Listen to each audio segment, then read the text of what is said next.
run so deep. Now when I try to sleep, I feel so bad. I should leave, and by the time it's done, I'll be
All right, all right, all right, all right.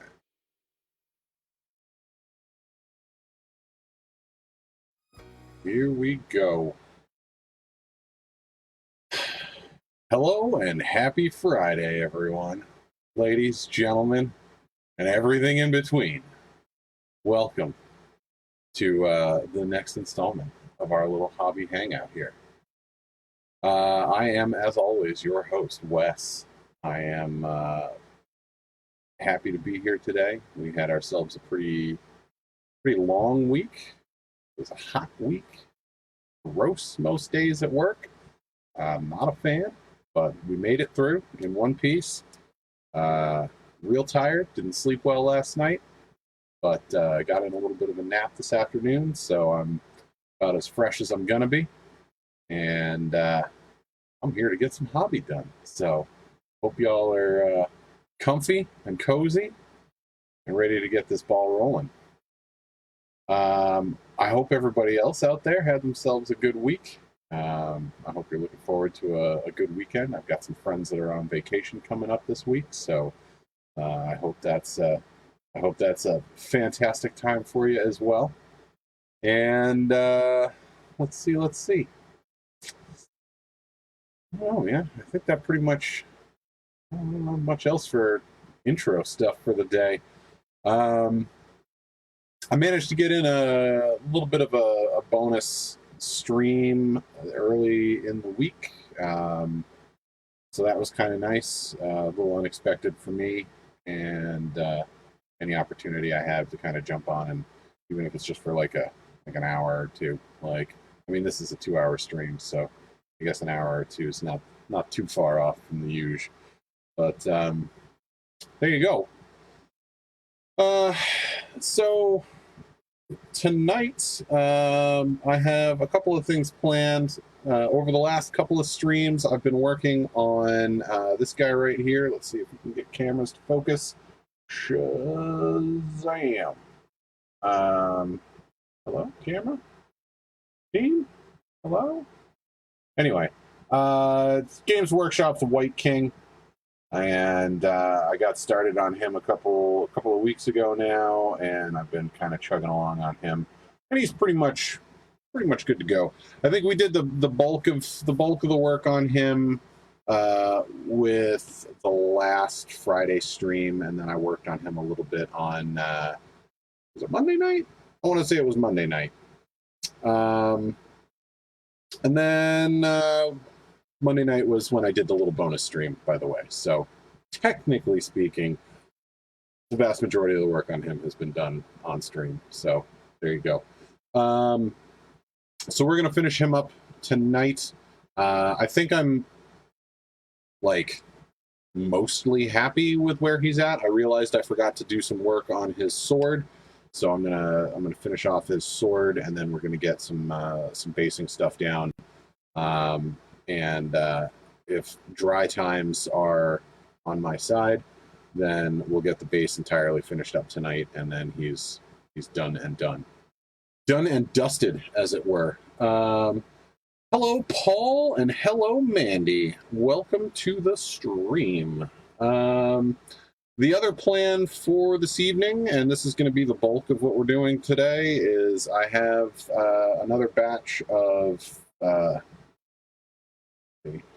any focus would be good. That's a little better. I've got another batch of skeletons. I have a total of 10 of these guys that I'm going to be trying to chug through. So I'm going to be getting a bunch of the, sort of like initial color blocking and all that kind of stuff done today. So I'm just going to batch paint them real quick. Not doing anything real fancy with these guys. They're just kind of rank and file troops. So my goal is just to get them ready for the tabletop ASAP. And we'll see where we get with that, I guess. See where that takes us. I don't know, man. I think that's pretty much it for plans for the night. I'm definitely not going to have any time to do anything else, that's for sure. So, but I'll be jumping back and forth between the two of those while things are drying and, etc. So, yeah, man. I think we're good to start out. I encourage you all listening out there, if you have a hobby of your own that you are interested in, it doesn't matter what it is. It could be miniature painting like what I'm doing here, or it could be sewing, crocheting, knitting, baking, whatever strikes your fancy, floats your boat. Go grab your supplies, sit down, and we'll all hobby along together. It'll be a good old-fashioned time. All right, let's get down to the desk and we'll get cracking. All righty. So maybe we can get a slightly better view of this guy on this camera. Oh yeah, that's a little better. So this feller here, like I said, I worked on him a couple of nights on the stream. I'm reasonably happy with how he came out. I'm really happy with some of the more subtle sort of like OSL effects. Like, I don't know how well it shows up on this camera or not. It might be a little washed out, but there's a slight blue glow around the vial at his waist and a more noticeable glow, I suppose, up on the top around his eyes and the gem. And I believe, yeah, there's a little bit of one around the gemstone here on his bracer as well. So that was fun little bit. And then the texture and the gradient on his cape and stuff like that was the bulk of what I was working on the last couple of streams. So basically he needs his like texture pastes put around on the base to sort of mask the fact that it's a molded base stuck on top of a regular base. So we're going to kind of blend the two together with some texture paste, and then we are going to... What's up, Dave Harris? How's it going, man? I hear you're returning to. I hear you're returning to us at work soon. It'll be nice to have you back. Let's see. So yeah, basically what I didn't do with his sword that I've done with all of the other like weapons and bits throughout the army, and I guess technically speaking, I also didn't really do much of it with his armor. We'll see how much I actually feel like going in and trying to do anything with that. But basically, I didn't really do much in the way of weathering. Do I have any examples nearby that I can grab? No? Awesome. Cool. But anyway, usually on most of the other guys in this army, I have added like some rust and stuff like that to the weapons. And they'll still have like a relatively sharp edge that's, you know, like silver highlighted and stuff, where the rust has been knocked off, and you know, it's still very much used for stabbing and cleaving. But aside from that, it, you know, I've been going through that very kind of crusty, dusty, I just crawled out of a tomb look for all these guys. I feel like undead models in general look a little out of place when they've got like bright, shiny, brand spanking new armor and or weapons. So it just doesn't look right. So yeah. So anyway, we will Actually, we'll probably start with that, just so I can give the texture paint plenty of time to dry. What is up, Brandon? How's it going, man? Mandy is in fact sewing. Oh, that is fantastic.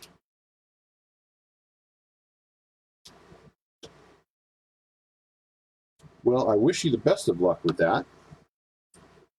I dabbled a little bit in, I don't even remember what grade it was. It was in middle school somewhere, back when like home ec was actually still a thing.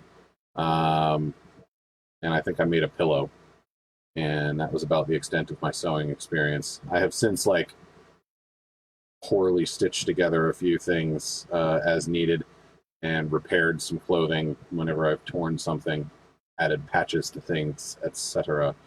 But sewing will never really be a strong suit for me.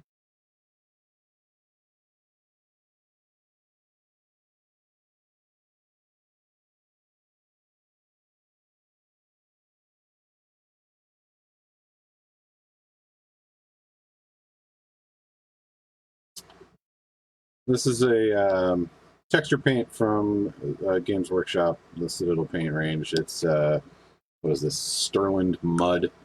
And it's basically like a brown paint with like grit in it. So it's like got some texture, it's sandy, and when it dries, the texture really kind of stands out a little bit because it's, as the paint dries, it kind of shrinks a little bit and leaves behind all that grit.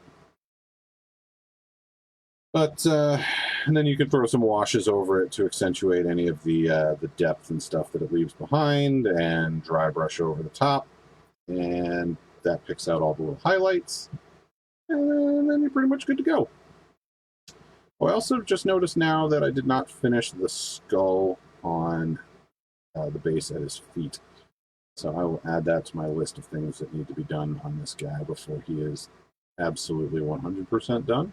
So we'll hopefully get that. It won't take too long. We'll get that ironed out while we're here this evening. And just kind of keeping this stuff up and under his cloak and all around, trying to mask that molded base that he comes with.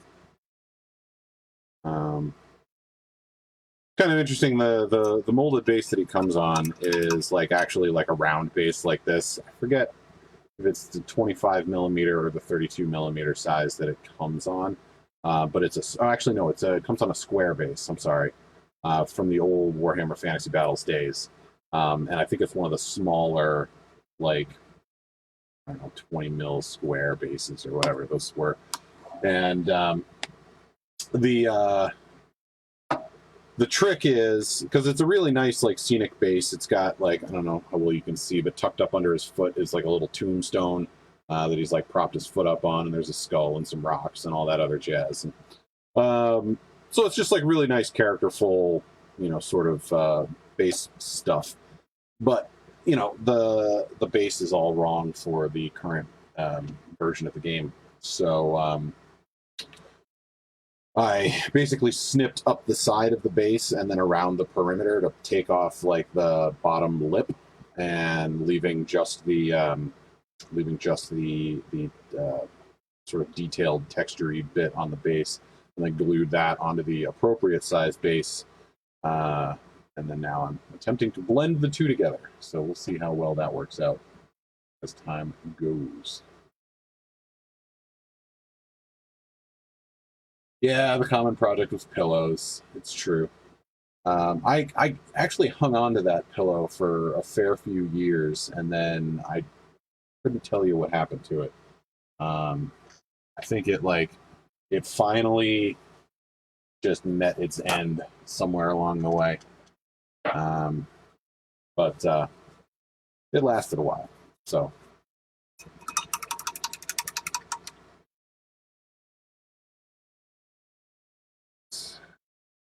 brush a little bit of a clean. We are good to move on. All right, so while that texture paste dries, we're going to move on to the main event, which is these 10 skeletons.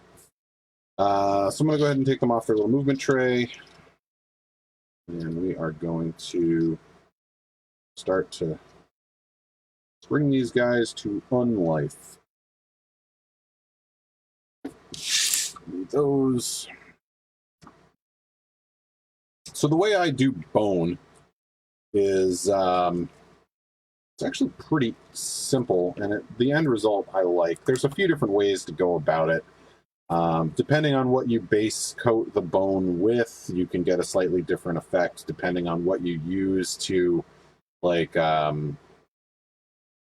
I mean, you can just like straight paint it if you want to. I prefer the ease of using a white primer and then using a wash over the top of it, which will tint and stain the white to an appropriate color, and then it settles in the recesses, which gives you some nice shade and definition and stuff. So it also really drastically cuts down on the amount of time that you need to take to do this. And again, these are sort of like your, you know, dime a dozen rank and file kind of troops, and I don't want to take a million years painting up things that will be removed from the table in droves as people hack and slash their way through my my undead army here.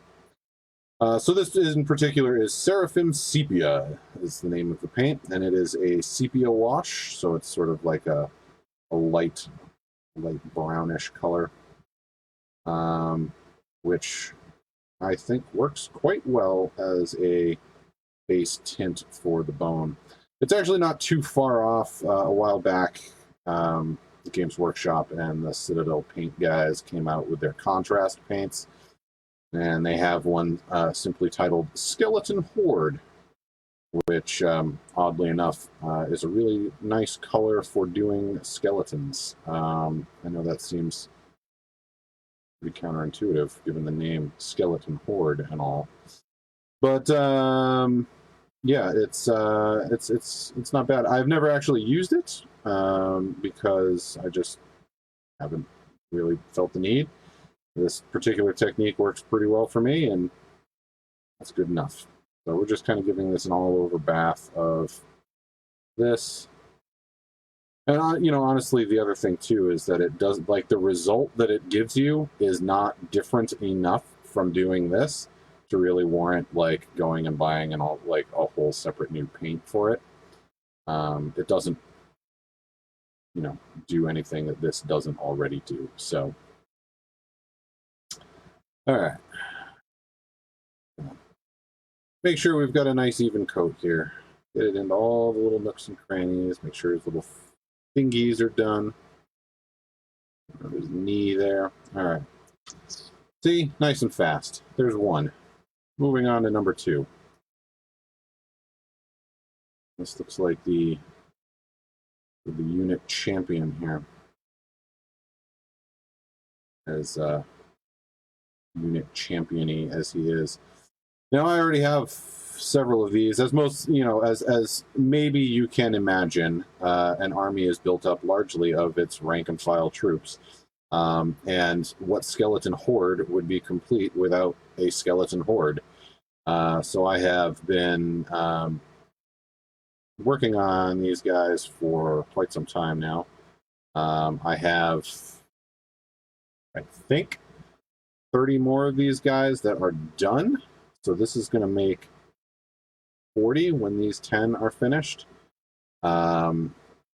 Ultimately, down the line, I will have even more, because you can never have too many skeletons. My game plan, I think, just for funsies, is to get a massive horde together of 2 40-man units of skeletons, so that's 80 skeletons.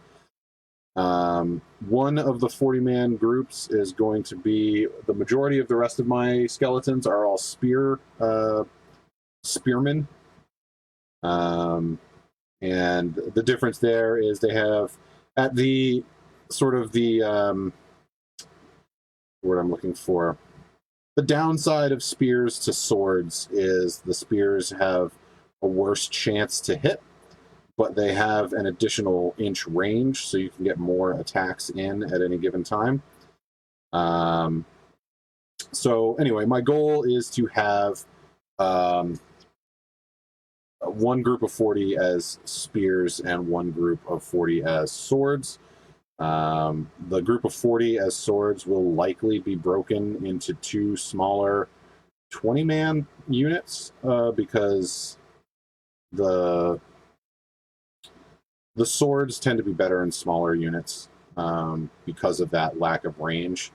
When you get like a huge blob of them in on some sort of enemy, only so many can reach at a given time. So because they lack that range, but they are easier to hit, so it can be a little bit more reliable. And so in smaller units, they can make a pretty decent unit to go sit on an objective somewhere in the backfield and just kind of hold it for a while, or you pop up out of the grave and go hold up something else for a turn or two and hopefully do a little bit of damage to whatever it is. So it's a good time. All right, 3. Oh yeah. Citadel paints are fairly common model paints. It's not like the go-to model paint by any stretch of the imagination, but it's a popular brand. Let's put it that way. So it's been around for a long time. Some of the other popular brands are things like Vallejo, Scale 75. Reaper has its own paint line. Army Painters I have quite a bit of that. Actually, our mutual friend Jason gifted me a large supply of the Army Painters paint back when I painted our D&D minis for our campaign. So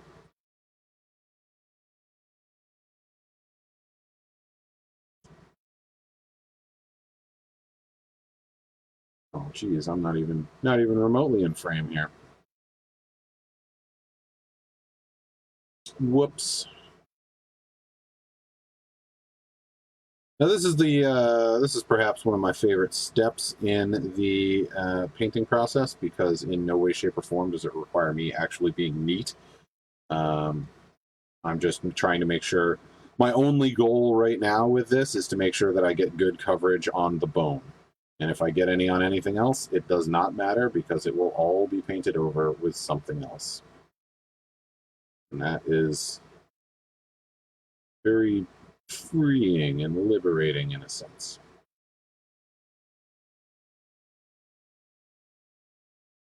Well, you know what?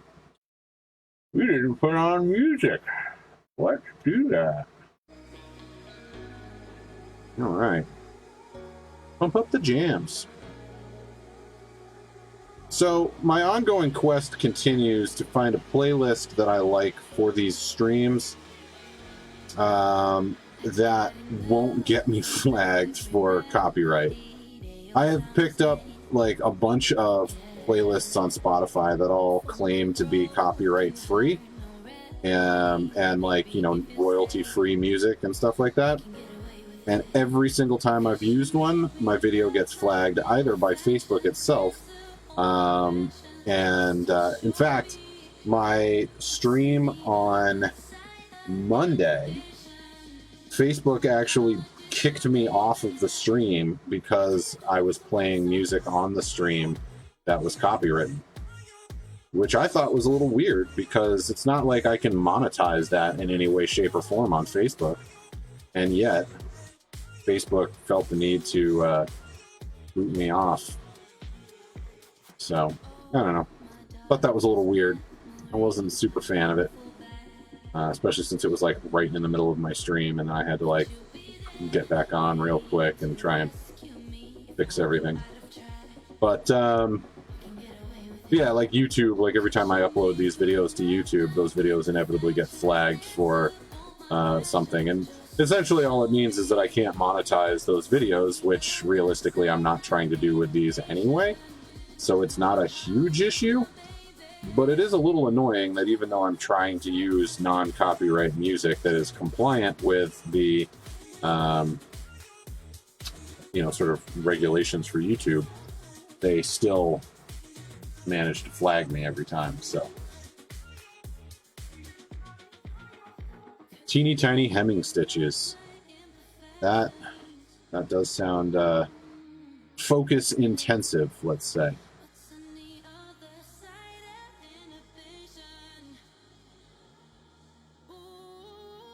I would say tedious, but I guess that kind of depends on how much you like doing that kind of. I know plenty of people would say that what I'm doing right now is tedious, and I find it quite the opposite, so.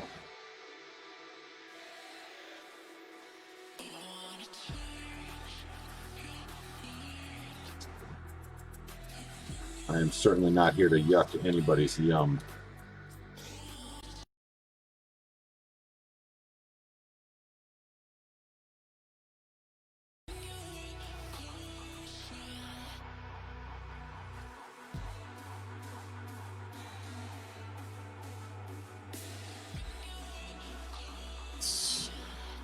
We're just rocking right along here. Unfortunately, I'm looking now, and the texture paint on our Wight King is nowhere near done drying, so we'll be on these skeletons for a bit, which is fine. This is ultimately the main event, as it were, for the evening. This was what I was planning to do. I went and got these things primed up. These guys I actually bought on eBay ages ago.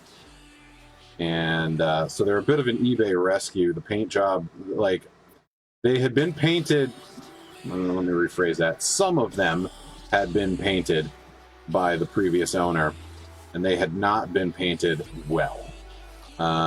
So I decided I was going to repaint them to match my army because, that's what I do. And so I notice all kinds of weird little idiosyncrasies, I guess, with these models. So, like, for instance, this guy's shield. Let's see if I can get this to focus a little bit. No, it's a bit washed out, but his shield is on upside down. Whoever glued it on there glued the shield on upside down. So that's like, what I mean. Like, I don't know who this guy was. Technically, I don't even know that it was a guy. So I don't know who this individual was that owned these. But I always find it interesting when I sort of find odd bits of things like that. But that's fine. For all I know, it was his first models ever, and he had no idea really what he was doing. And you know what? As long as he had fun doing it, that's the important thing.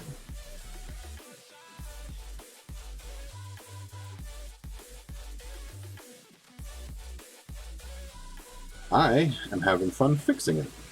So, there you go. Like the circle of life. Or fun life. Since it's skeletons.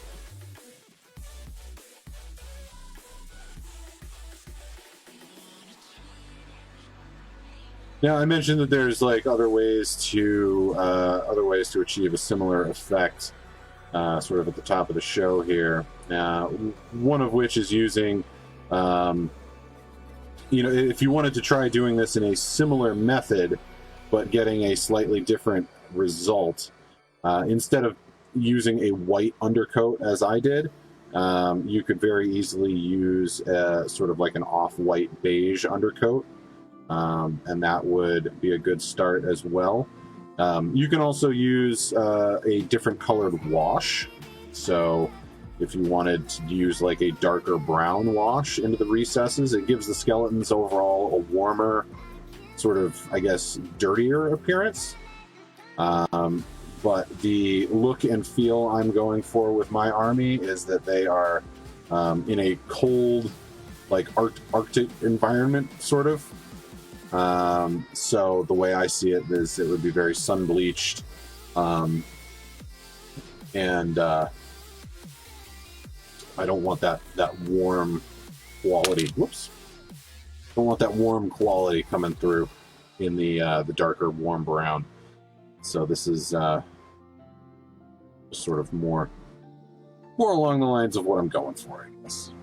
But I've used a number of other recipes for bone over the years. But for this army, this is what I like. One of the other things I've noticed about these guys is the person that put them together initially, I don't think he added extra texture to it per se, but I'm guessing he had some sort of small furry animal, whether it be a dog or a cat or something, and whatever he used to glue it may have been super glue or something that had a slightly longer drying time than what I'm used to using, plastic glue. So as a result, there's like little hair fibers that are stuck in. Honestly, it might have gotten stuck in when he primed them initially. So they've got like little strands of hair all over them. And I'm just kind of painting over it because I don't care enough to try and pull it out.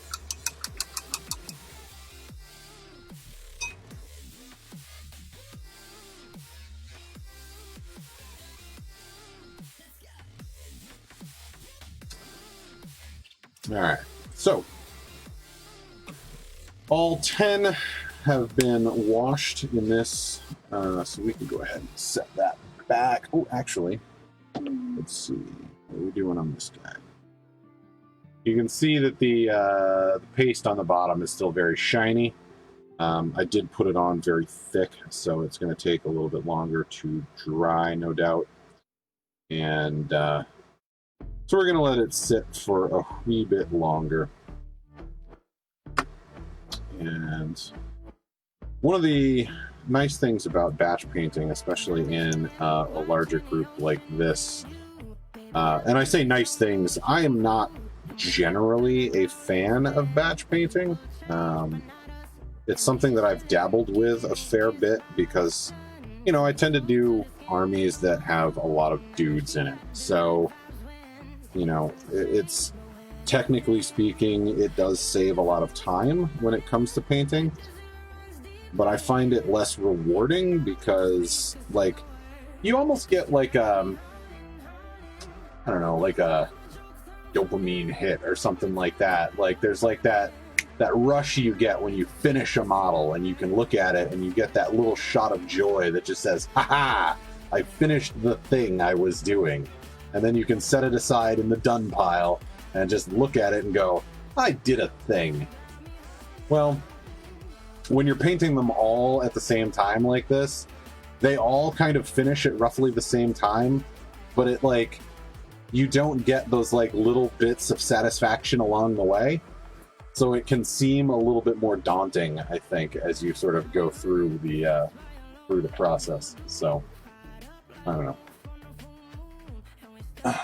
I tend to like a hybrid approach. Like, so for something like these guys, what I might do, and I probably won't do it in this particular case, but what I often will do is paint all of these guys like this, and then the next step is, after this dries, I'm going to go in with black, and I'm going to black out all of the stuff on them that is not bone. So in this guy's case, I'm going to black out his shield, his helmet, his sword. He's wearing some cloth and some chainmail around his waist, so I'm going to black all of that out. And then from that black paint layer, I'll then build up all the metallics, and it's an easier base to put my dark purple cloth on than trying to build the dark purple over white, where it takes a lot more coats and to get like an even coat. So.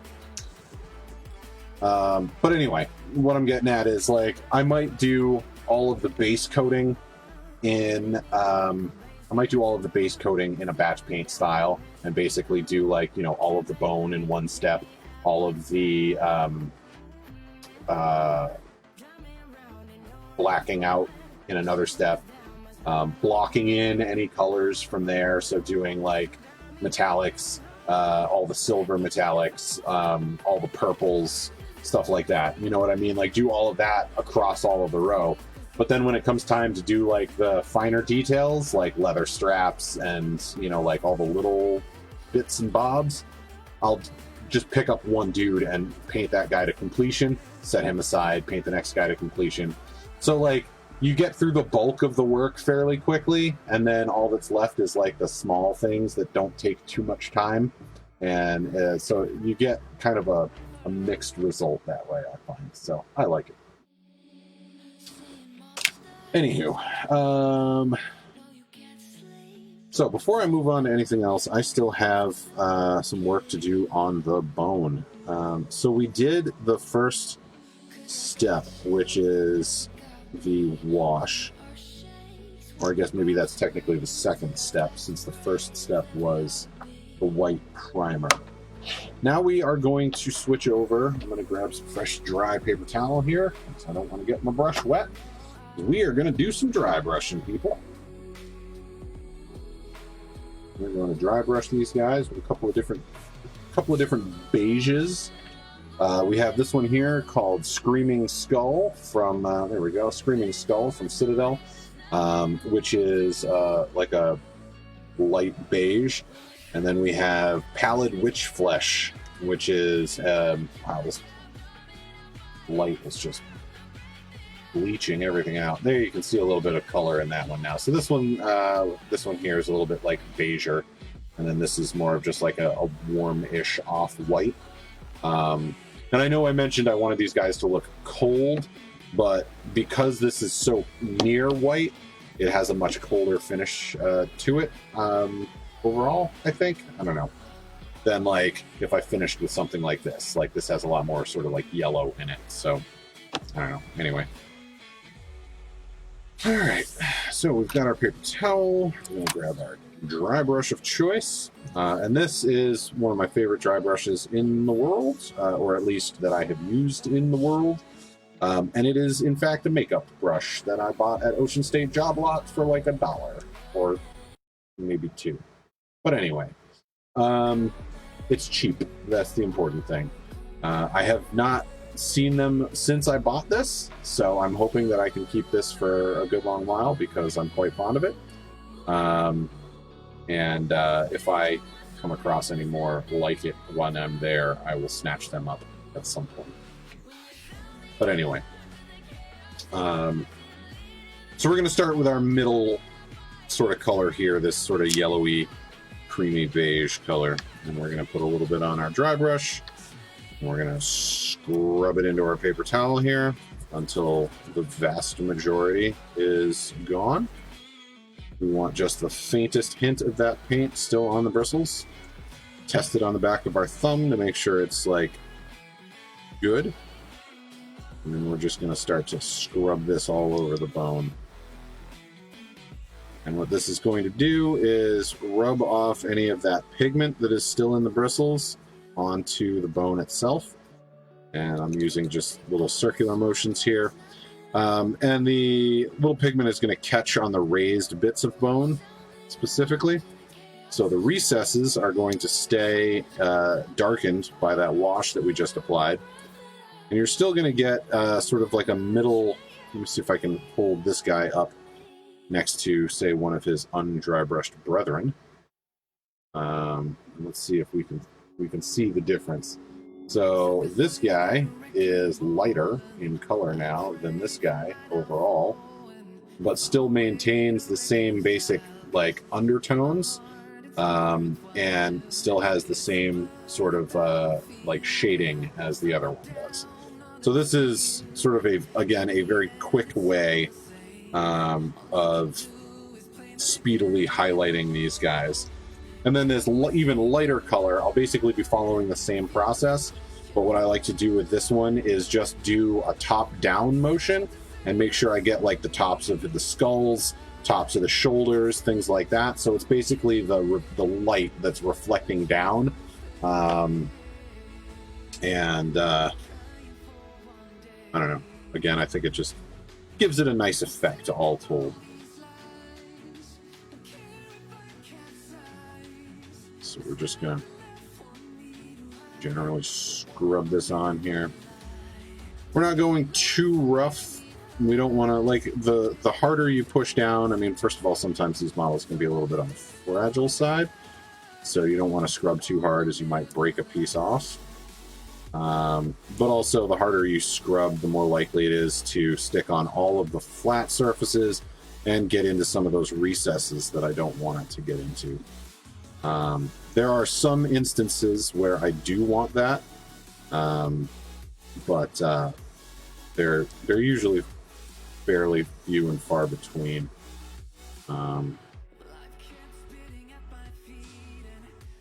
But it depends on what you're going for like an overall look, I suppose. I don't think I have any really good examples off the top of my head of when I might really want that effect, but there are times.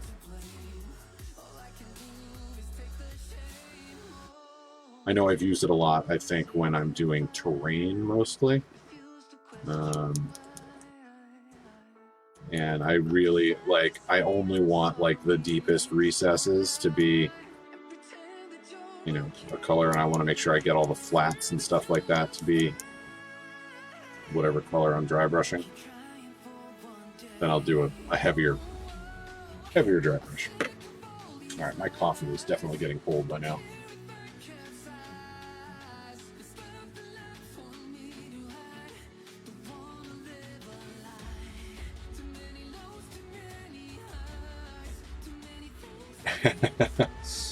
Yeah, even stitching, Mandy, is a challenge for me specifically. Yeah, I was never good at stitching anything to anything ever. All right. Back to that coffee in a second. It's just about done though. Then I'll switch over to some water because boy oh boy do I gotta rehydrate. It's been a week, guys. So it bears repeating for those that are not aware. I work in a warehouse with like medical supplies and stuff like that. I suppose the medical supply part is not super important in this particular case. It's just the fact that I work in a warehouse. And it is very, very hot. It has been very hot all week. Like here it's been in like the 90s most of the week, and incredibly humid as well. And there is no air conditioning in the warehouse. So it is pretty brutal. When you walk in at like, 6 o'clock in the morning as I do currently, and it is, already like 70, 80 degrees inside the building, and the air feels like pea soup, it's going to be a rough day. Because as that place heats up throughout the course of the day, it ends up hotter in the building than it is outside at any given time. And when you walk outside into like 85, 90 degree high humidity, and it feels cooler than the building you've been in all day, that sucks. But gotta do what you gotta do.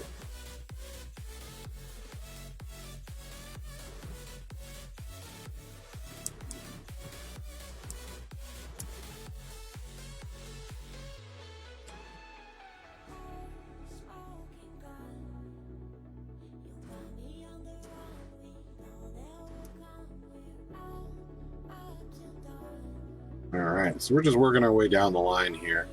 Again, I think that might be part of it. I think I'm holding the figures where I normally would, but they are just far enough out of camera range because the camera was tweaked a little bit in the wrong direction.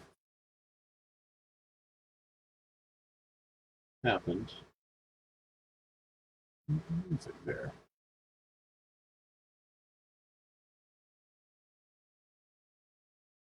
We're doing. It's still going, but the music has stopped. Let's move to another track.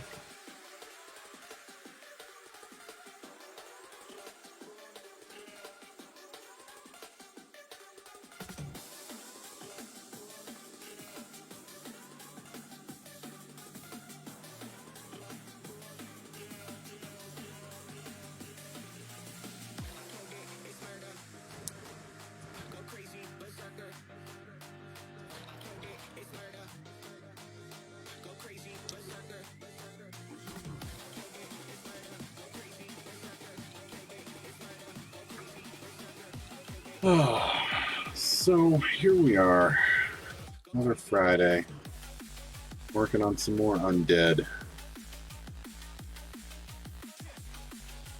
One of these days this project will be finished and I will have another string of things to work on that aren't skeletons of some kind.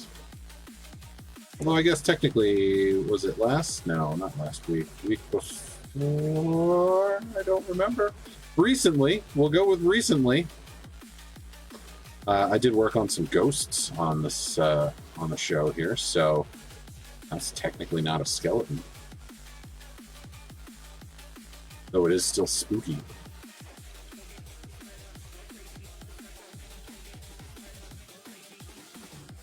I was actually, speaking of ghosts and spooky, I was reading through, was it last night? Yeah, last night, yesterday afternoon, I was reading through the Night Haunt Battle Tome, which is something that I have not, I haven't really read through that one in particular yet, not all the way.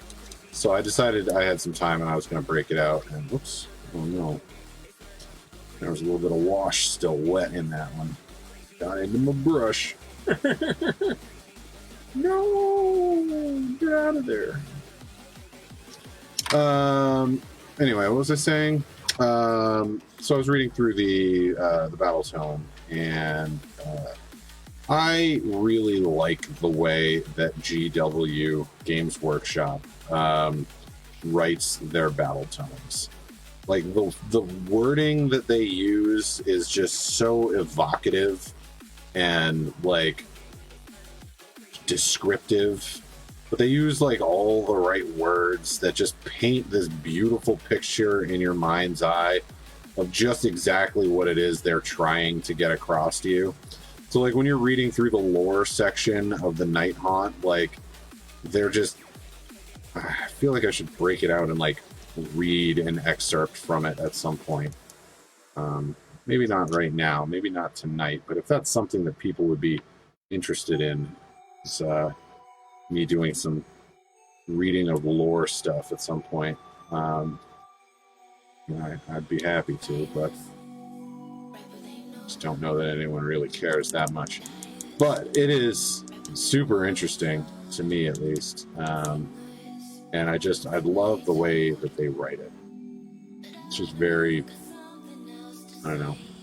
Like I said, it just paints a really good picture. It's super evocative. All right, so that step is done. I'm just going to give an extra scrub on the paper towel. This is normally where I would rinse out the brush because I'm changing colors, but because I'm dry brushing here, I don't want to get the brush wet. Which is why that little bit of wash that I found that was still wet is such a sad day. Alright, so we're going to move on to this color. Now this is clearly an old paint. You can see how it's kind of like started to chunk up and dry on the inside. But for this application, that's actually not really a bad thing. Alright, so take this, and like I said, we're going to hit the tops of things,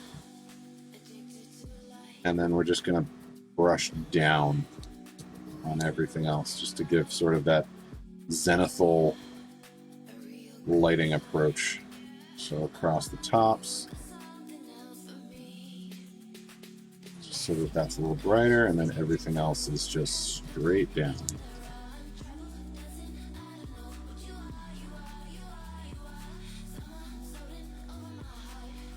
Tops of the feet.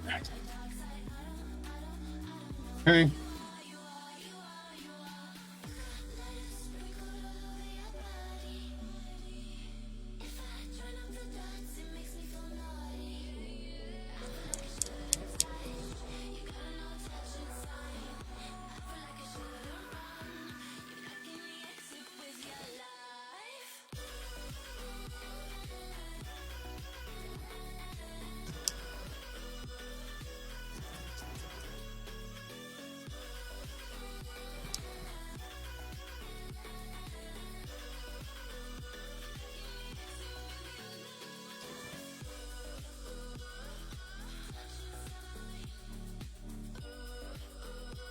Right, next. So what you end up with after this is like a nice variation. So you still get that sort of dark sepia color in the dark sepia color in the recesses. On the high points, you get this this nice like off-white color, and then on the sort of the mid planes, you get that sort of warmer, slightly warmer off-white beige. And there's sort of a rough gradient between them, which I find rather nice.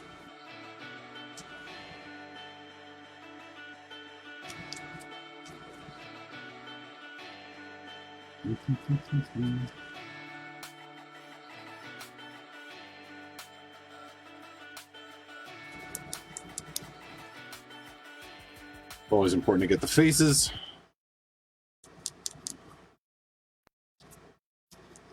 Faces, the ribs, the knuckles, things like that. So that those little details really pop out. Why is Spotify like falling dead in the middle of songs? What are you doing, Spotify?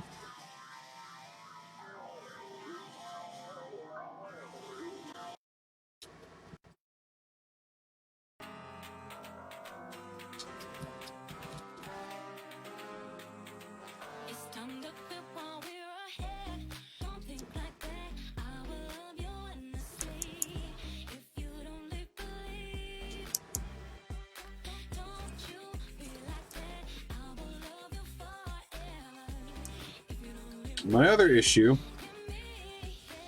with the way the gentleman, well, I'm saying gentleman, I don't know that it's a gentleman. I should not assume these things.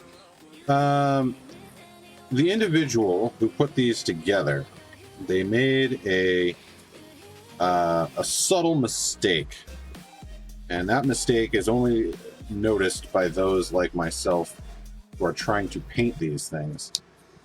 And they built them in a way, and this guy is a prime example. You can't reach most of his body because the shield and the sword cover him in such a way that you can't get a brush really in there easily to paint it. It's what you would call a closed model as opposed to like an open model. Like, I guess this guy would be a good example of an open model where he is like you can reach all of the parts of him with a brush. And a lot of the models in this particular batch are very closed in how they are put together. Which is, I mean, it's doable, but it's not easy.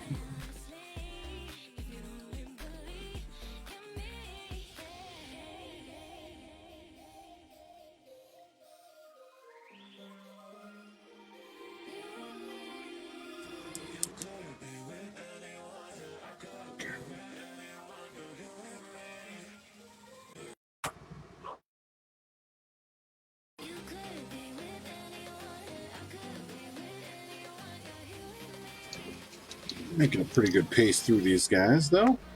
All things considered, we've got to do this step on 4 more.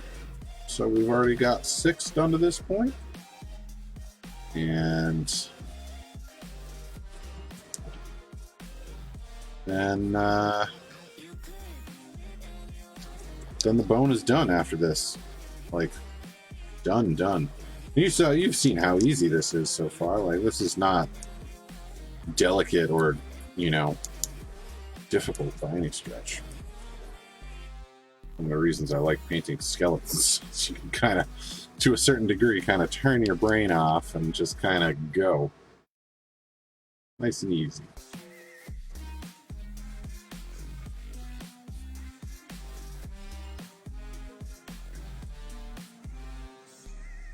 I enjoy a complicated paint every once in a while, especially if it's on like a hero or something. Then I feel like it's totally worth it. But especially if it's something you have to paint like a bunch of. So like in this case, I'll have painted 40 of these guys, and at some point we'll be painting another 40 of these guys. Like, I don't want to have to do something crazy complicated for that. No thank you. So the fact that I can bang out 10 of these guys in a couple of hours, that's about what I'm looking for. That's pretty perfect.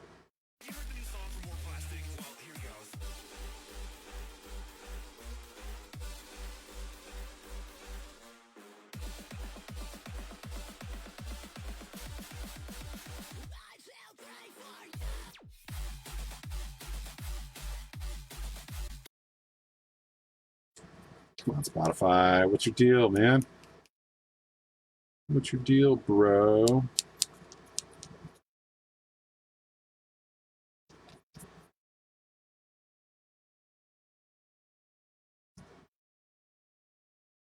All right. Last one. On to the next step.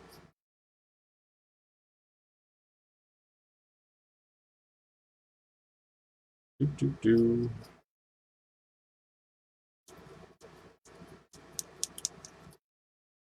But all that talk about, you know, the previous owner putting these models together, though, I have to say, I do like some of the poses that you picked for these guys.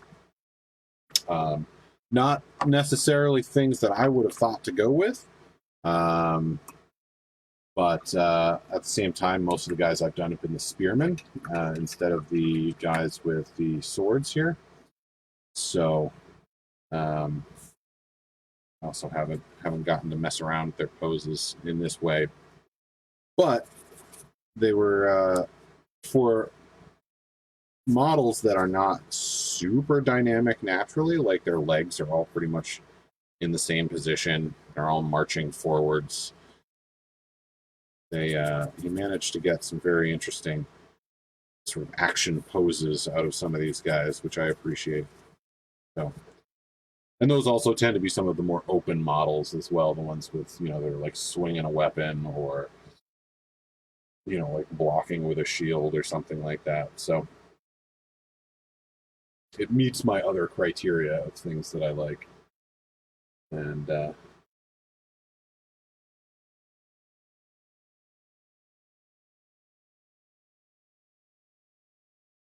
that sounds awesome, Mandy.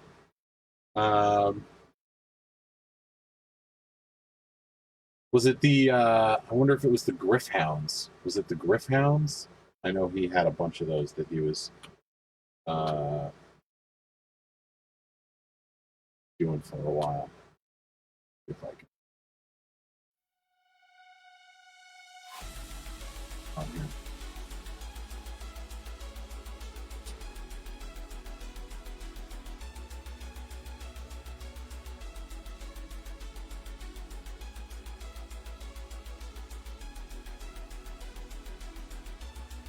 This keeps up, I might have to try another playlist. And if it keeps up still, then I know it's not the playlist is the issue, and there's something screwy with Spotify. Okay, so, stretch.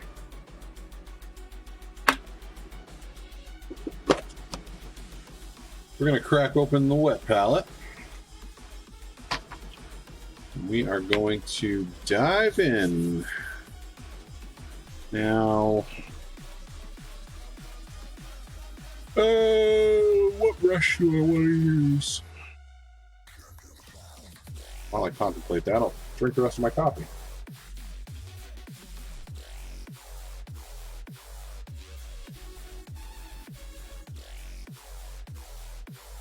All right, there goes the coffee. All right, well, I guess I'll switch back and forth between a couple of brushes. We'll use this one for the bits that I need it for, the larger stuff, and then the smaller stuff, we'll use that. That should be sufficient for that. Okay. Black paint.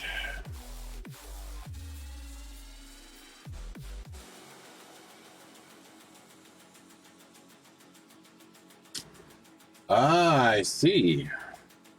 Oh, so that's for the Pathfinder campaign you guys are playing with Sarah? It's awesome. Is Sarah running that? Is that... Do I recall that correctly?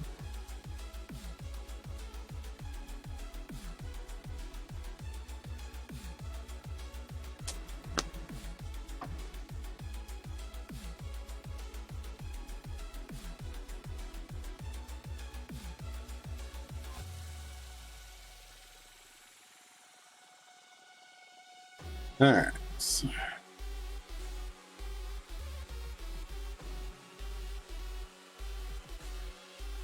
this is only slightly more delicate than what I was just doing. I am essentially just painting everything black. However, that being said, I don't want to paint the bone black accidentally that I just finished painting for the last hour or so.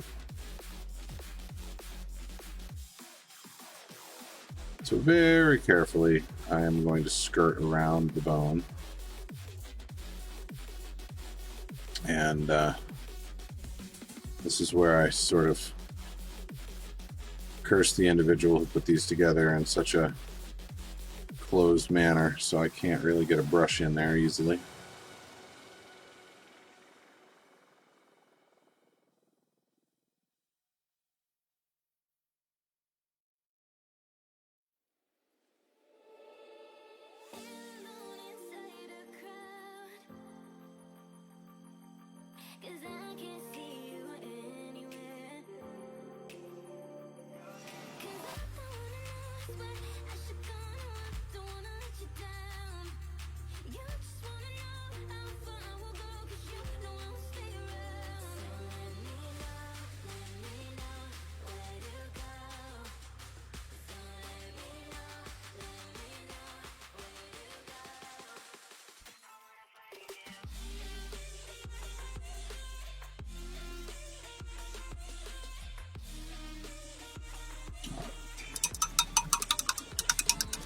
I think this brush is not what I need to be using.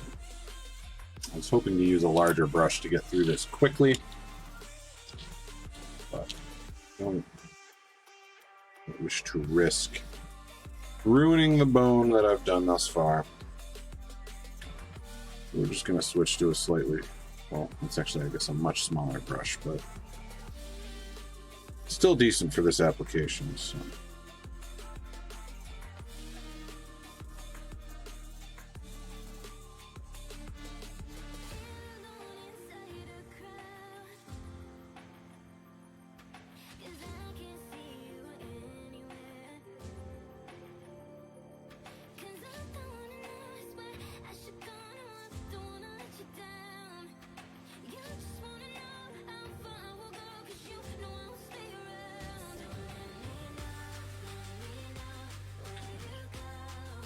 Now, the one, I suppose, saving grace in a sense for this step in terms of overall speed and efficacy and, I don't know,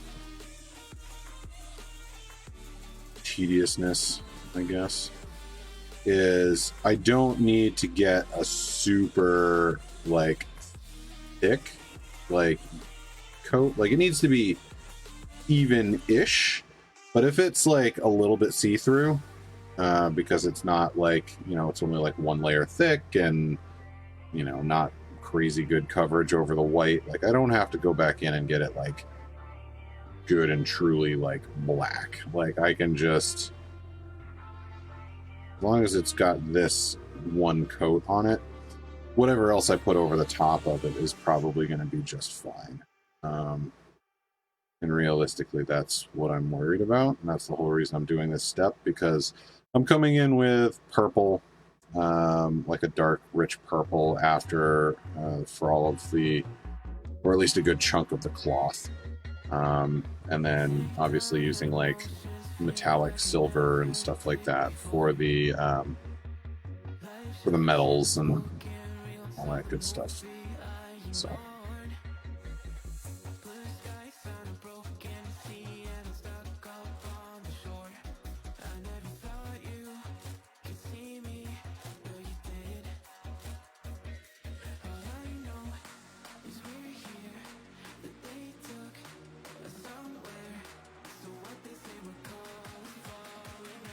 Oh wow, that's actually pretty awesome. I didn't realize. Like, I knew like from our D&D game, you guys kind of like talked about it being for work, but I don't think anyone had ever actually like explained that it was through like the library or whatever. But that's pretty awesome.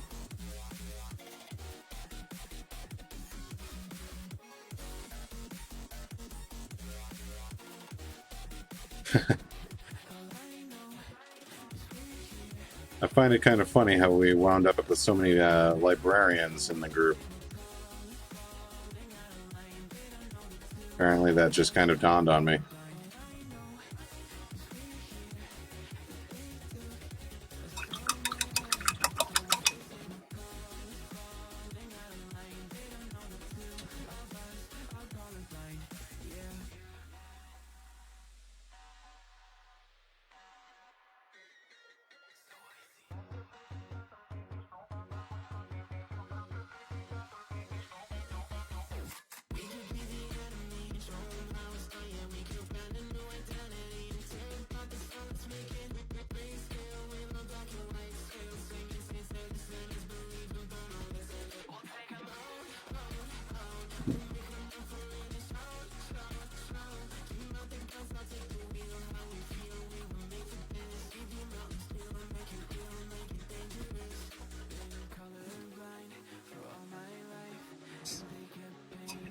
I think when I started this army, I think my idea was to do a lot of black and then have purple as sort of like, not a spot color, but like one of the splashes of color that appeared throughout the army. And over the course of it, I liked the purple so much that it sort of crept in and become a more predominant color. And all in all, I'm pretty happy with that.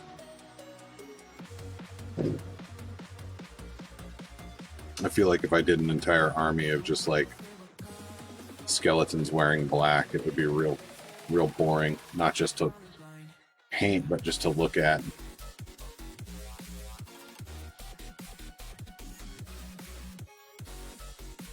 So the purple keeps that sort of like cold nocturnal feel, but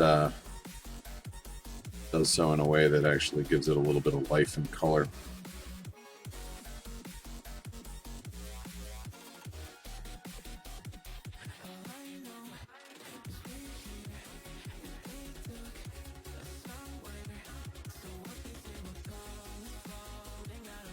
I really do need to pick up some new brushes, though.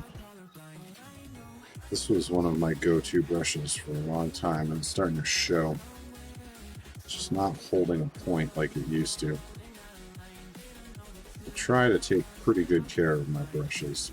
Sometimes I succeed better than others, but this is starting to almost become frustrating with how it won't hold its point anymore. It just kind of instinctively goes flat, which when you're trying to use it to get some finer detail is a little bit irksome.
All right.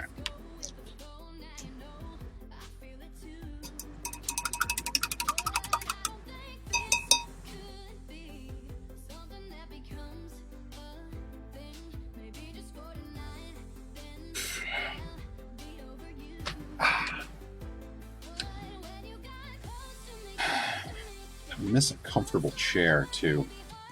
Man, these are things I complain about almost every week, I think, and it's definitely something I need to try and fix at some point. I was thinking about trying out one of those, I've seen them advertised all over, like, the internet recently, but that mattress brand Purple makes seat cushions now as well. I'm tempted to pick one up and just try it out and see if it's as comfortable as they say, because I'll tell you what, got like 3 seat cushions underneath me right now that I'm sitting on, and they all just sort of compress down to nothing. And that includes like a memory foam one that just sort of like, ugh, not a good pillow for this application. It would be good like behind me for like lumbar support, which I think is what it was intended for.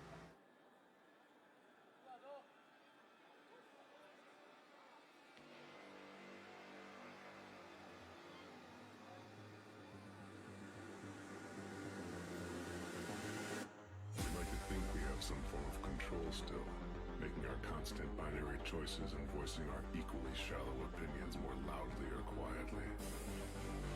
Most people can't even decide what color to wear or which burger to eat. Well, does it matter, man? Autonomy is an illusion.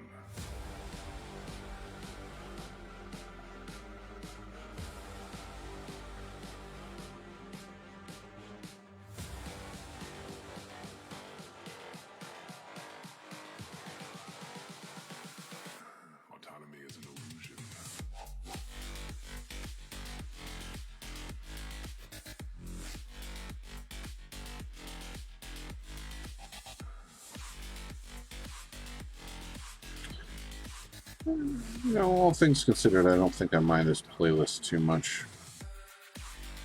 It's not quite what I was going for and what I had in mind when I wanted to do this stream, but since none of that stuff I can none of that stuff's copyright free, so. Although, now that I mention that, I'm curious. I should try and reach out through Facebook or something like that to some of the bands that I actually want to play music from on my stream. Because I'm fairly certain that there's a way to, you know, like on YouTube, for instance, to say like, if you get like flagged, you can fight it and say like, no, I have permission to use this from the artist. And if you can prove that, then they will not flag you for it anymore. So I wonder if maybe I should try and contact some of the bands that I actually enjoy and be like, hey, I'm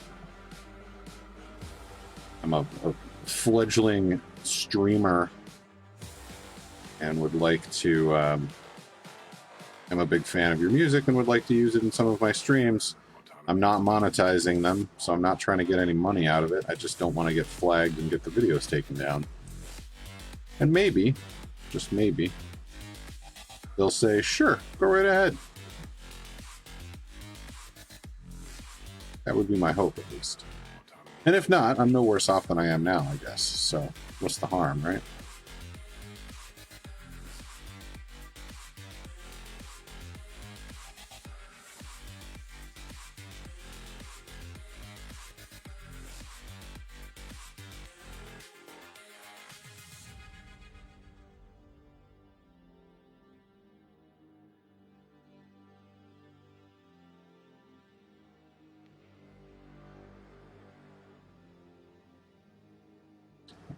Wandering grossly off of the reservation there.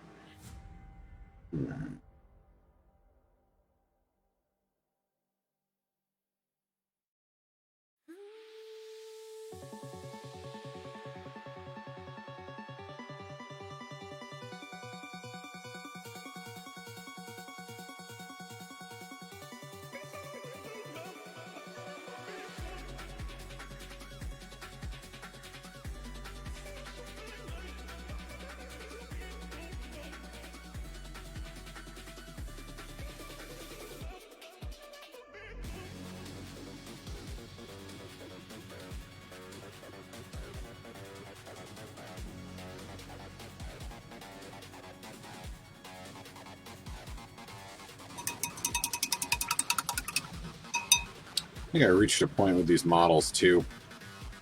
I had primed them, or started priming them, I forget which at this point, and I was sitting out in the garage and I was looking at them and I realized that the previous owner had not, and there's a little chunk of it right here on the sword, but had not clipped off little pieces of the flashing and the sprue. So the models just weren't cleaned up very well. And I hadn't noticed it previously before I went to go prime them, but I didn't. Like, once they were all primed up and like ready to go, I was just like, I don't want to take the time.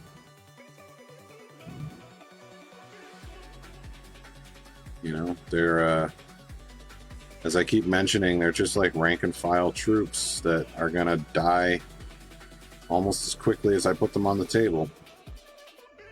And I don't know that I really care that much that a couple of them in the unit are gonna have a little bit of like flashing still on them. And obviously, if I was going to be trying to enter them in some sort of a painting competition, or if this was for a commission or whatever, then I would obviously take a little bit more care with it. But since I didn't notice it at the time, I'm not really going to cringe about it now. Not the end of the world.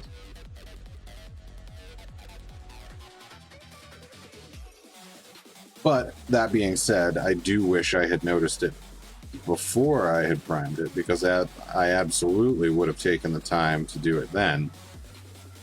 And maybe that says, if I would have taken the time to do it then, maybe it says that I should have taken the time to do it now. So, I don't know. There's an argument to be made for that, at least. And I would not necessarily say that it's wrong.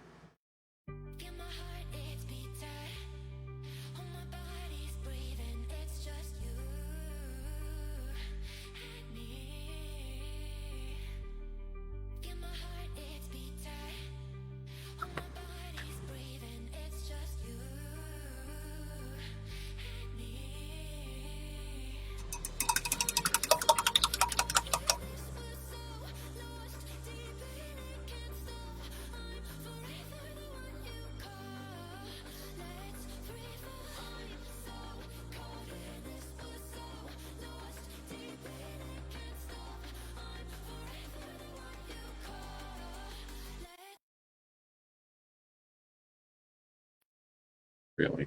Spotify. Come on, get your shit together.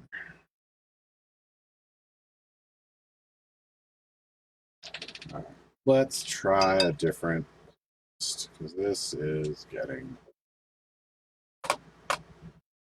Let's see. Let's try you.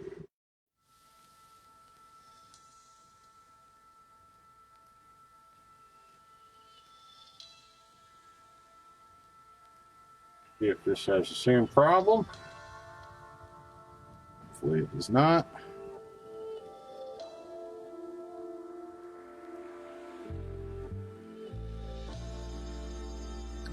With that being said, I did not hate the previous playlist, and it would be a shame if it was something inherently wrong with the playlist.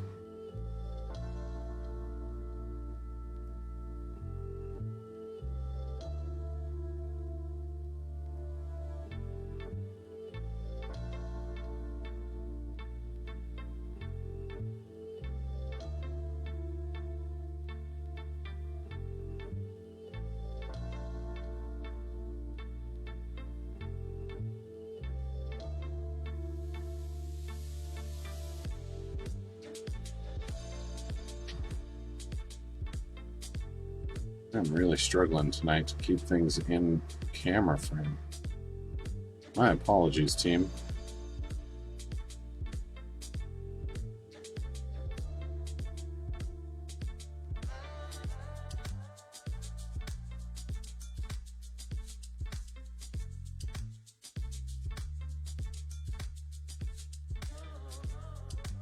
Believe it or not, I am trying, which is not necessarily making me feel any better about it.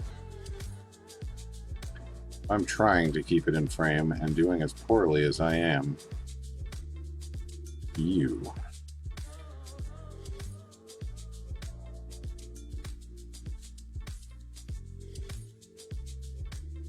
Clearly not trying hard enough.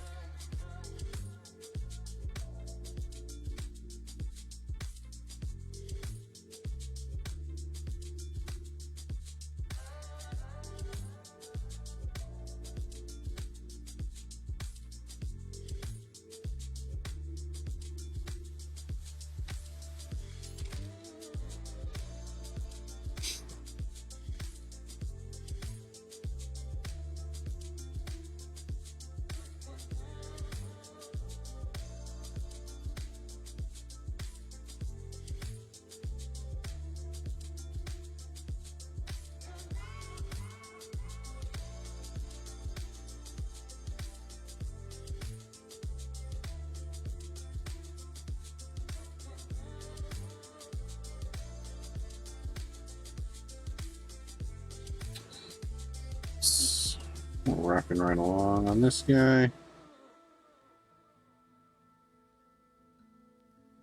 Should be done shortly, and then we'll move on to the next. This is another thing that I do when I build my models. I have a strong tendency to leave the shields off of the models until the rest of the model is done being painted, and then I'll paint the shield separately, then attach it, because they do tend to block a lot of the model. Again, going back to what I was saying earlier about the difference between like an open and a closed model, and the ease of painting an open model versus a closed model.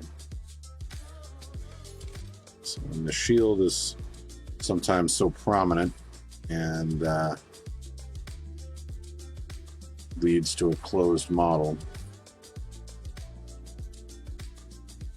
sometimes it's good to just leave it off until it's done.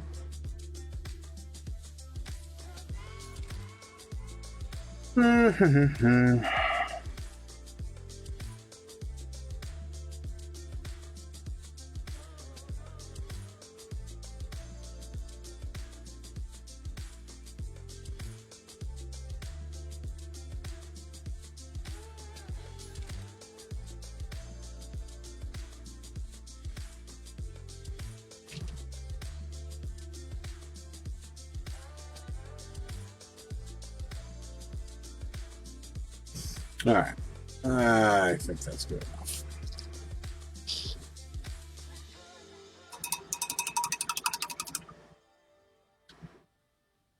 Now, you guys may have noticed that because I'm having to be a little bit more careful with this, it is taking a little bit longer. Fortunately, some of these guys are starting to have a little less gear on them, so this guy should go pretty quick.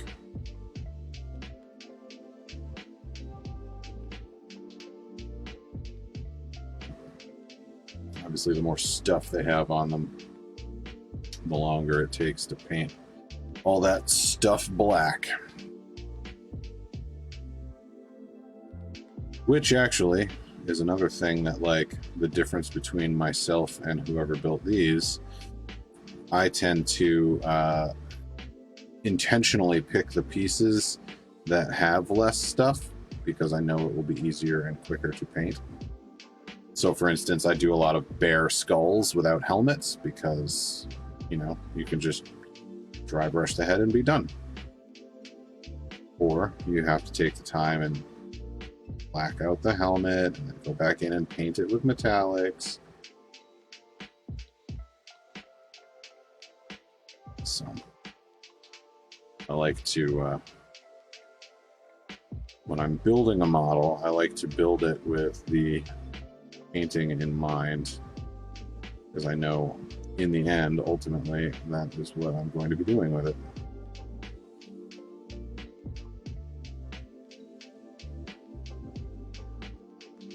And it's not that I don't like the helmeted heads. Some of them I like quite a bit, but I tend to leave them for, like, whether it's unit champions, or I'll take, like, maybe one or two guys out of the entire unit, and I like I like to give them sort of like a weird narrative backstory when I build them. So like sometimes I'll, you know, find all the ones that have like all the bits and pieces that have like smashed up broken bits of bone, like a skull that's partially caved in and a rib cage with a giant cleave through it. And I'll put all those pieces together because in my sort of goofy headcanon, it just makes a little story about like you can visually see when you look at that model, you get an idea of, you know, what he's about or how he died or that kind of thing. Like clearly this dude got like rocked right before he died. Like he was either mauled by a bear or something, you know, like he just got wrecked. Gives him character. I like that. Especially in like something like a zombie horde where there's not a ton of character overall, you know, like they're not very independent models, you know what I mean? Like it's a horde of zombies or skeletons or something like under the control of a necromancer. They're not really known for their personalities.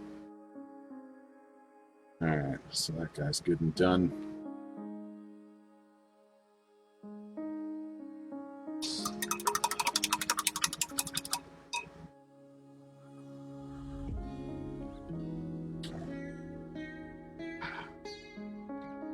My amazing new mug that I got for Father's Day. This is worth a camera angle change to show this thing off. Bang. Look at this thing.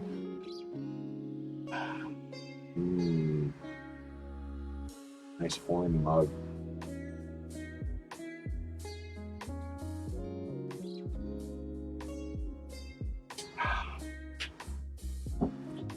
Good old-fashioned ice water.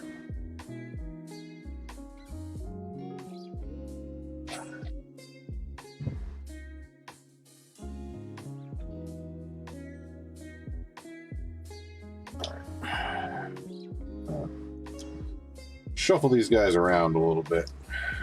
I'll try and get some guys that I know I can make some good progress on in a hurry because they have less crap to paint. Try and get a little bit more progress done on the stream. I know it's not going to be these guys aren't going to be done, but I'd like to at least get through this stage if possible. I guess in the end it doesn't matter what order I go in, but it sort of goes back to what I was saying earlier about not liking batch painting and wanting that sort of instant gratification of finishing a model. Or I guess not instant, but you know what I'm trying to... You know what I mean. So if I can bump a couple up that I can whip through these, feels like I'm making more progress more quickly, which is good for me and probably better for you guys too. So we'll whip through some shields and swords real quick. These guys don't have much for armor or weird dangly bits.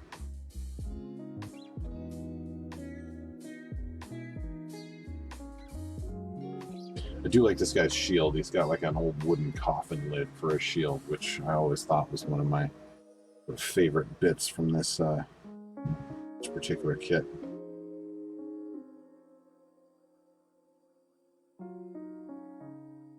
It kind of seems about right for an army of skeletons.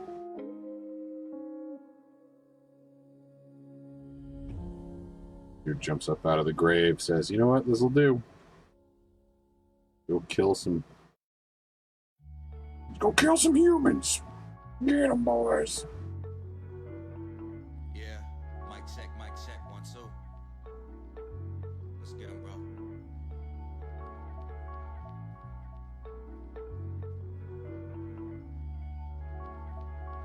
Yeah. Yo, this drummer's gonna be crazy.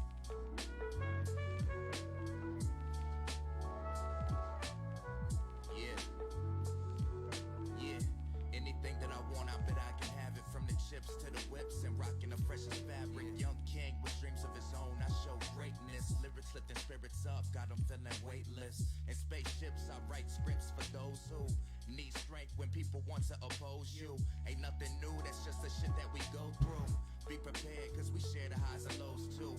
Yeah, that's why I pour my pain and soju. Reminisce on the past, here's a toast to the old you. Praying for good fortune, feels like I have it all when I write then start recording. Loving my life, but the price I pay is high. I'll gladly give it all, cause this is why I'm alive. Take it in stride, should I watch the time go by? Plotting the perfect moment to open my third eye. Rise above it all like the morning sun in the sky. All right. Just wanna share my light so my legacy never dies. That was pretty good. Yeah, I'm here to kick it like the tribe did and blow away the competition just like the Karate Kid. Everything that I got, I work for it. Soaring in the moment, feeling like Michael Good Jordan. enough. Anything I write could be considered a fortune, 'cause the Next. world is mine. Everything that I got, I work for it. Soaring in the moment, feeling like Michael Jordan. Anything I write could be considered a fortune, 'cause the world is mine. The world is mine. So how's the sewing project going there, Mandy? Want it, I just grab it. Disappear like Houdini, producing smoke like a genie. So faded, I bet that John Cena couldn't see me. King of the ring, I rocked it on 4 fingers. Finally thought I was popping when I made 4 figures. Yeah, the youngins, they coming up. Not even old enough, but the homies filled up my cup. Feeling lucky. 777 seem to love me. I just want change, cause it ain't about the money, it's about getting knowledge. Staying polished for the next battle. Slay the beat as an example, this is child's play. I do this all day.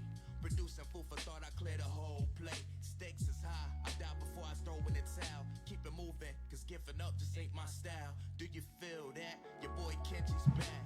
Here to take it all and leave the game ransacked, yeah. Push my potential to the fullest. Live life in a flash so fast I dodge bullets. Live life in a flash so fast I dodge bullets. Everything that I got, I work for it. Soaring in the moment, feeling like Michael Jordan. Anything I write can be considered a fortune, 'cause the world is mine. The world is mine. Everything that I got, I work Nice. for it. Soaring in the moment, feeling like Michael Jordan. Anything I write can be considered. Well, anytime you can put a section behind you and say that it's done, always a good feeling. I remember when I used to make, when I was making chainmail, I'd finish a section, you know, like sort of like a big block that was going to be a part of whatever bit of clothing I was making with the chainmail. And even though it didn't look like much, I knew it was like a big step in the process, and it was nice. Be able to look at it and say, "Oh, I only need to make 3 more of these giant blocks before I'm done and can actually put this thing all together."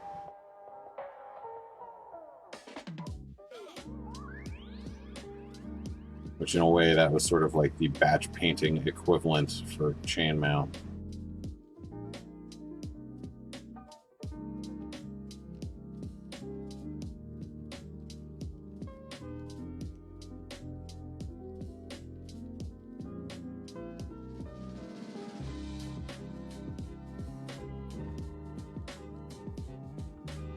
And you're just making like big 15 by 15 square, squares chainmail, so that you can then connect them all together to make a big rectangle that then becomes the upper bit of a shirt.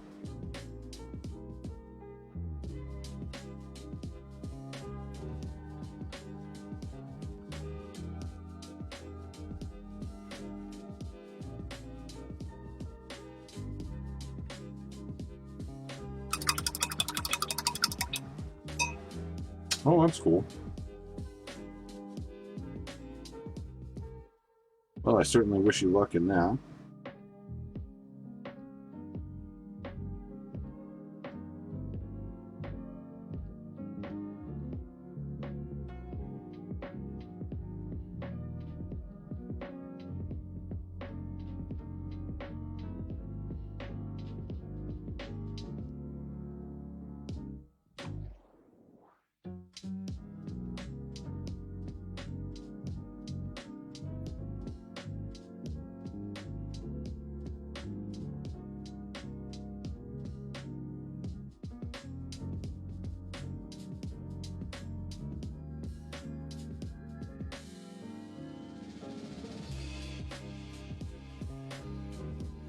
Just in front of this guy's little loincloth, and then he's done.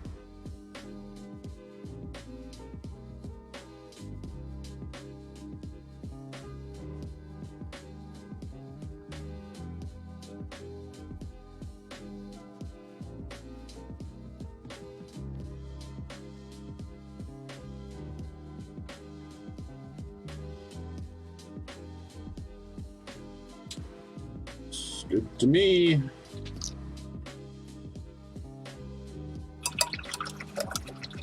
You can start to see these guys taking shape now, I think. Hopefully. I paint here.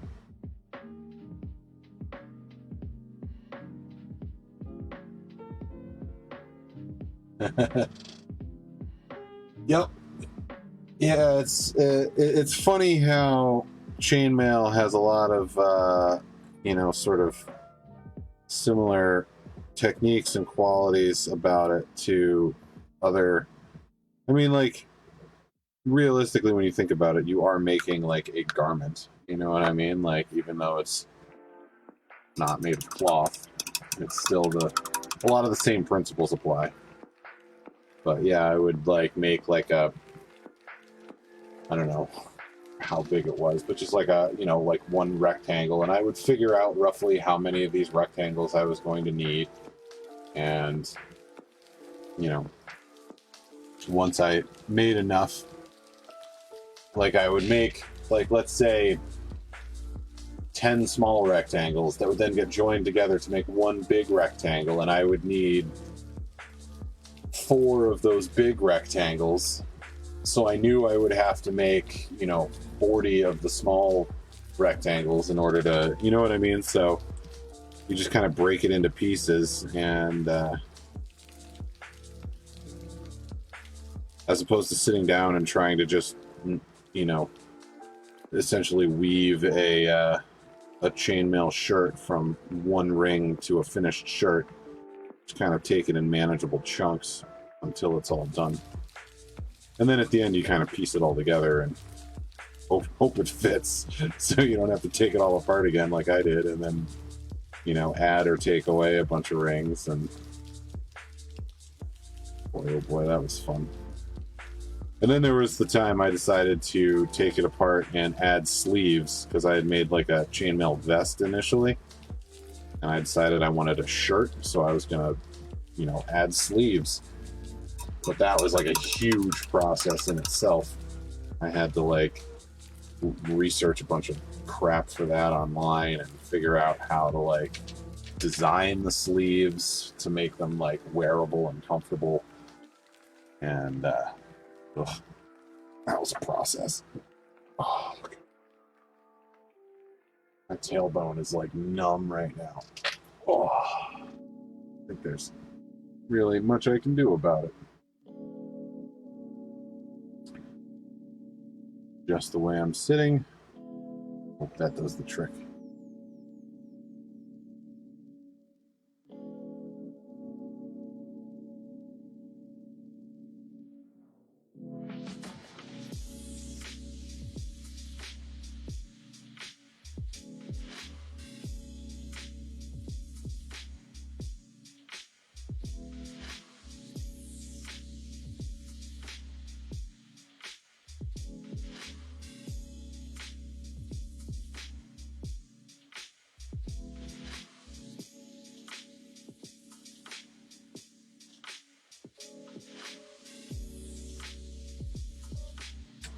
I don't think I mind this playlist much either. This is pretty good. At least a little bit more kind of chill and relaxed. The last one was a little more high energy in some respects than the atmosphere I was desiring. So far, this one doesn't seem to be glitching either, so that's a plus. I didn't just ruin that by saying that.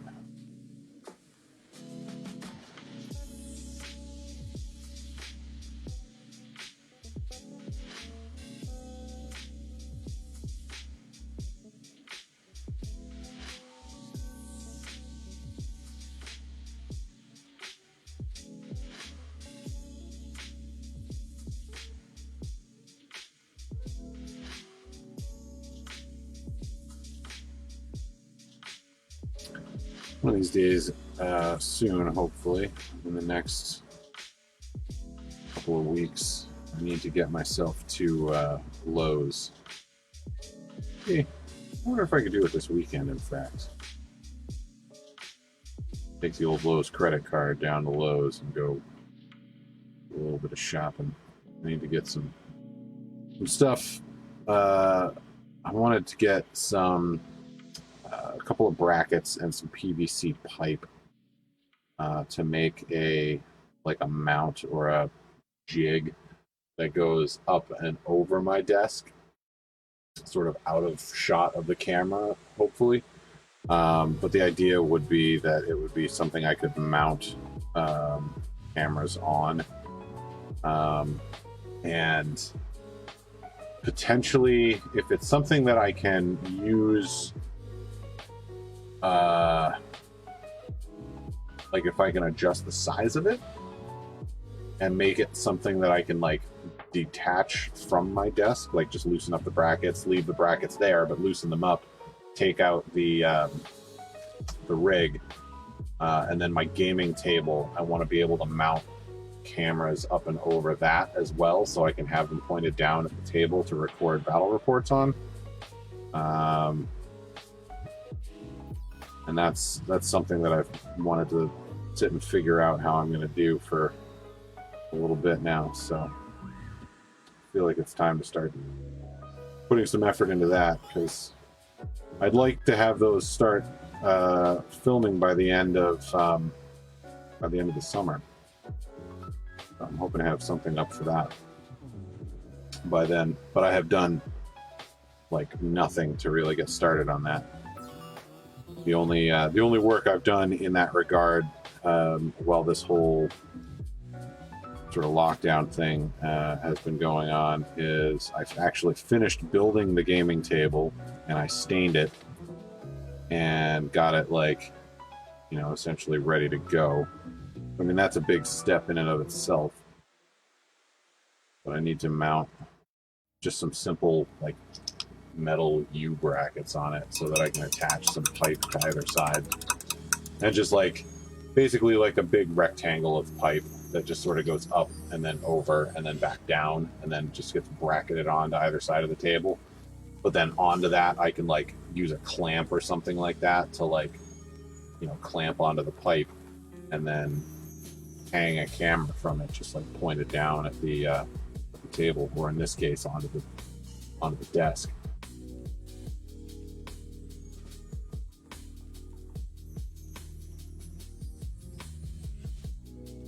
I also need to sink some time into trying to figure out how to use. My wife and I bought a camera a while back.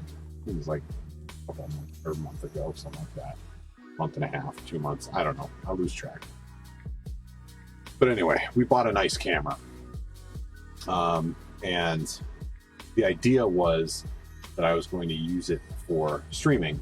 And I was definitely 100% planning to use it to record the battle reports and the other standalone videos that aren't streams, but the actual recorded videos. But I also wanted to try and live stream with it, but there's complications. That particular style of camera doesn't like to be used for live streaming. So I need to see if there's a workaround. And a lot of that is probably going to be a hardware issue somewhere along the line. Might need to get a not a video card, capture card. Basically something like a middleman that you plug your camera into that then sends a certain signal to the camera and then a certain signal to your computer and allows you to use it to live stream.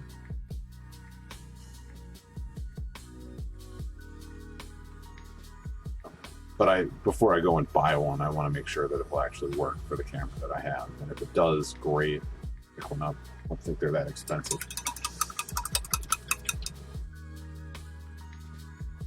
Wix, what's up, brother? How's it going, man? Thanks for stopping in. I hope you are well and enjoying the weekend.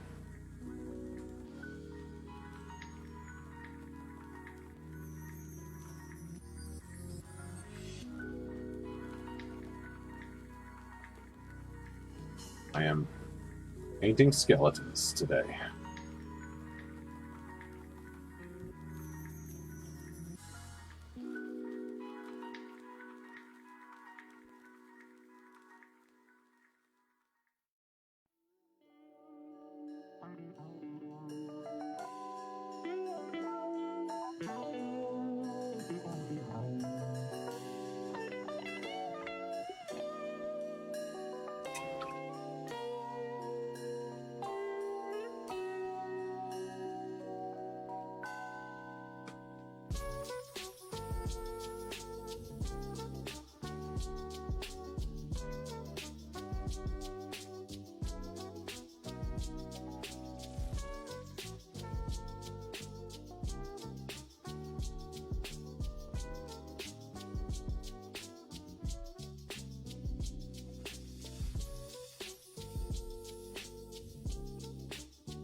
Let's see. We are about 10 minutes left in the stream. I'm definitely not going to be through this step by the end, so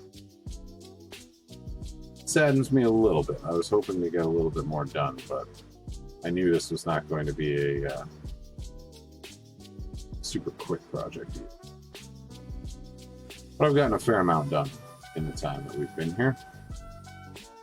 I feel like, all things considered, I'm about on track with where I ought to be.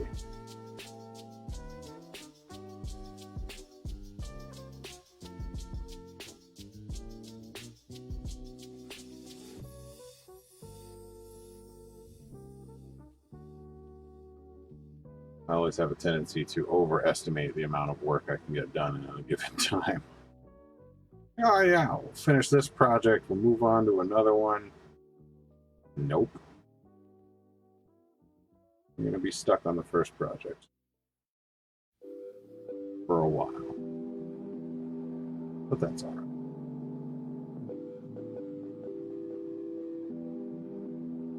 Do-do-do.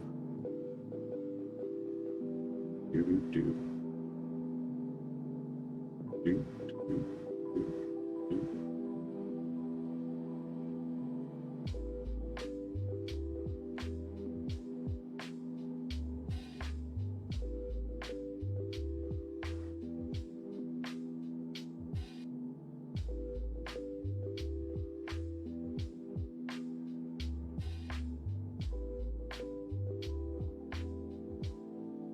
Tell you what, I am going to sleep like a baby tonight.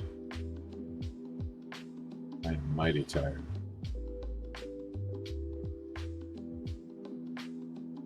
Probably tell because I'm a little quieter than usual tonight. I apologize for that.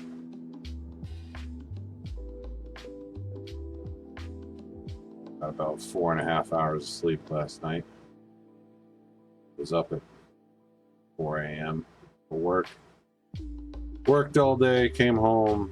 I did manage a little bit of a nap earlier, but not enough. I'm starting to drag.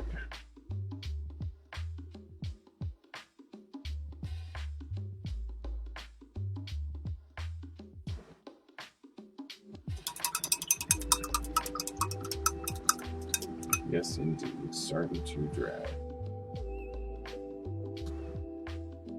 All right. Well, I think we're going to kind of stop here. Was going to throw some more paint on the palette, and then I realized there's about 8 minutes left. And realistically, it's not really going to be enough time to get anything meaningful done. So, we're not going to bother. But we did pretty good. So we got the texture paint on this guy's base.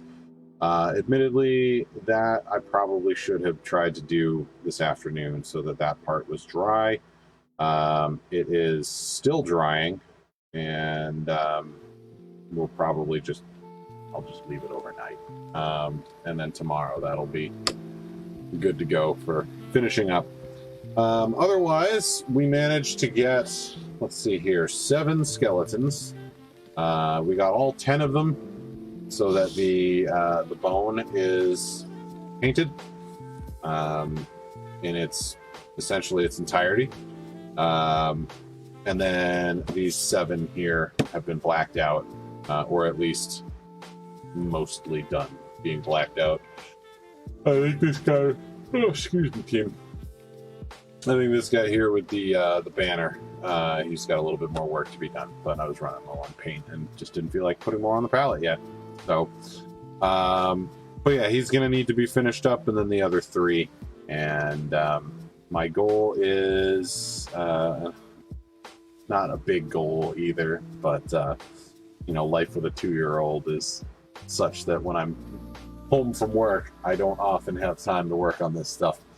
But I will hopefully get the rest of that stuff done up to the stage of being blacked out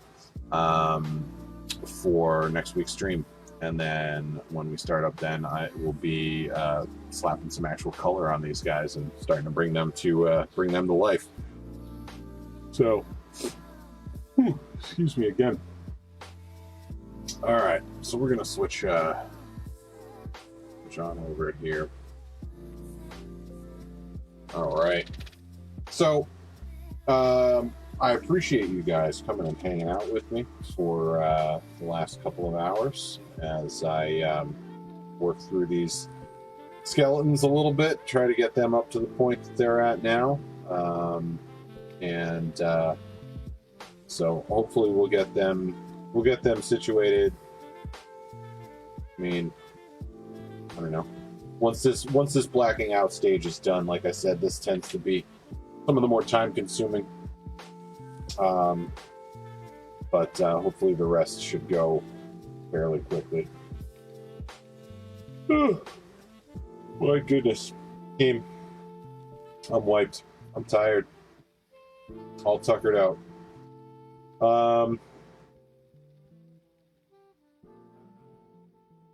Yeah, I'm going to go ahead and call this a day.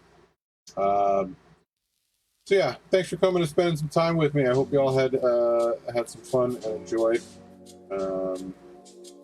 And I know I did. And we're going to be back next Friday as usual.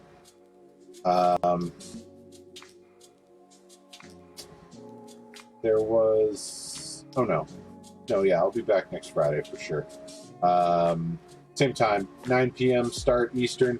We go for a couple of hours up until usually around 11 o'clock with some miniature painting and general sort of hobby goodness.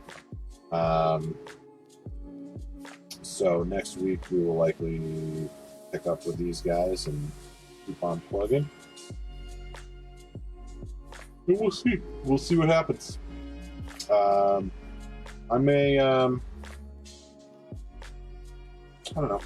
I might try and get a little bit of extra streaming in at some point.